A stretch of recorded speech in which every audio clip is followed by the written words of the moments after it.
Ladies and gentlemen, never before attempted on this channel, I present to you Transformers The Last Night Daytrader.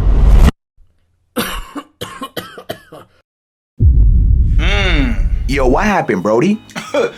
They still sleep. Ooh, you're gonna have to drop a meme on them one time. Another one. Wow.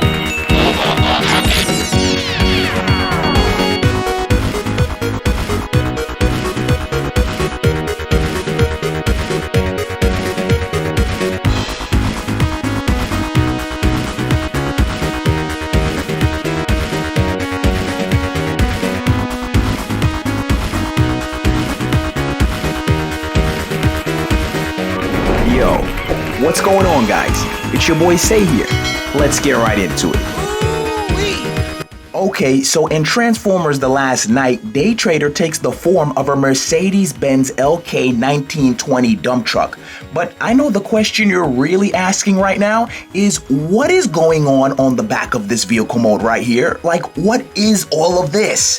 Hey, yo, what the Well, at first glance, he looks like he's just a hoarder, okay? Like, I'ma just keep it a buck. But in reality, he's the parts supplier for the Autobot team. But he lives in this, like, abandoned junkyard where there's all these used cars and discarded vehicles, and he takes parts from them and stores them in this massive backpack that he carries around on his back. So yeah, that is what is going on with the junk on the back of his vehicle mode here. This is literally used vehicle parts that he's collected over time. Now, I have definitely built dump truck Transformers before and vehicles even larger than dump trucks, but due to the nature of the junk on the back of the car and the weight and where it ends up in this guy's robot mode, I wasn't able to fit it on his back in his robot mode. So it basically just becomes this display prop that just sits next to him in his robot mode, which is actually still pretty cool because remember, he lives in the junkyard, so there's junk all around him anyway. And on top of that, we get this little mini element of storytelling with the display now, because if we throw a minifigure in there, right, and then pose my man's Daytrader up, it kind of looks like he just put the junk down momentarily. Okay, so would have been nice if I could have got the junk in there, but not the end of the world considering the circumstances.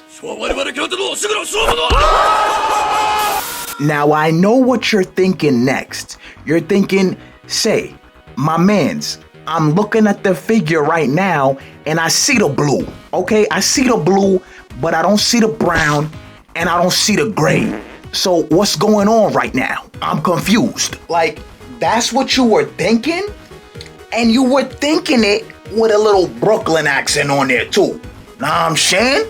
Okay, so the question is, why did I incorporate brown, nougat, and gray into this build?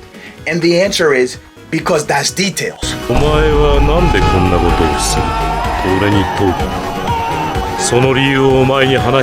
Alright, let me chill. See, the thing we have to remember is Daytrader is a dirty dump truck that lives in a dirty junkyard, and he's utilizing the model of a dump truck from 1920. So the brown, nougat, and gray is incorporated in there to represent the rust, oxidation, dirt, and grind of his current condition and environment.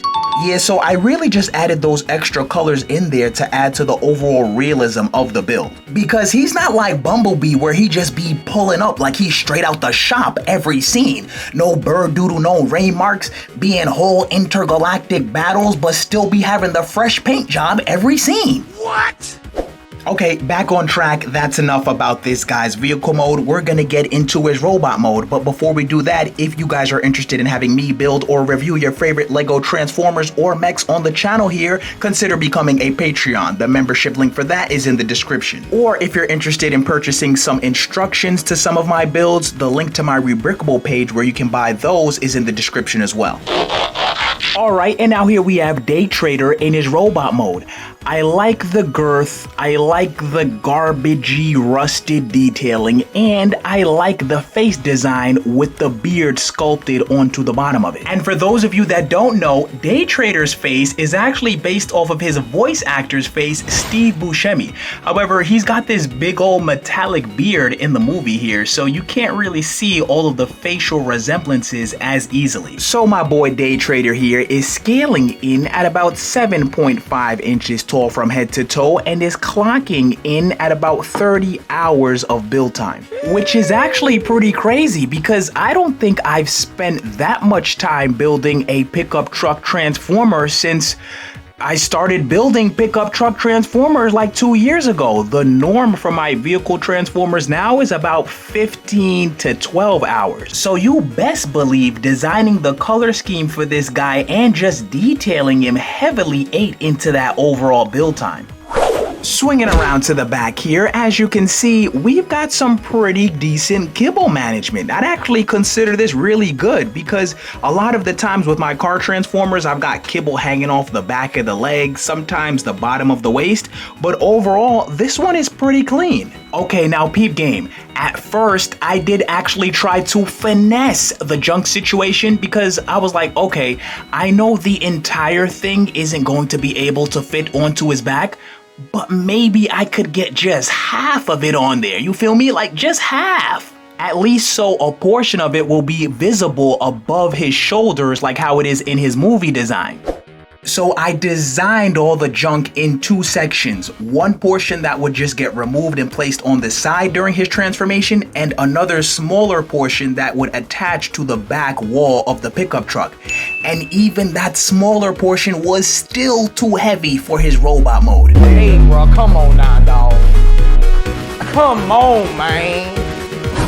And it's just due to the nature of the pieces that I had to use in order to accurately capture the design of it. I had to use a bunch of gears and cogs and other random cylindrical pieces. The turbines especially are really heavy when it comes to Lego pieces. But at this scale, all of those pieces were the only ones that would work when sculpted into this design here. Now, a couple of videos ago, I built Transformers The Last Night Hound and Transformers Age of Extinction Hound, and I'm really glad that I did that.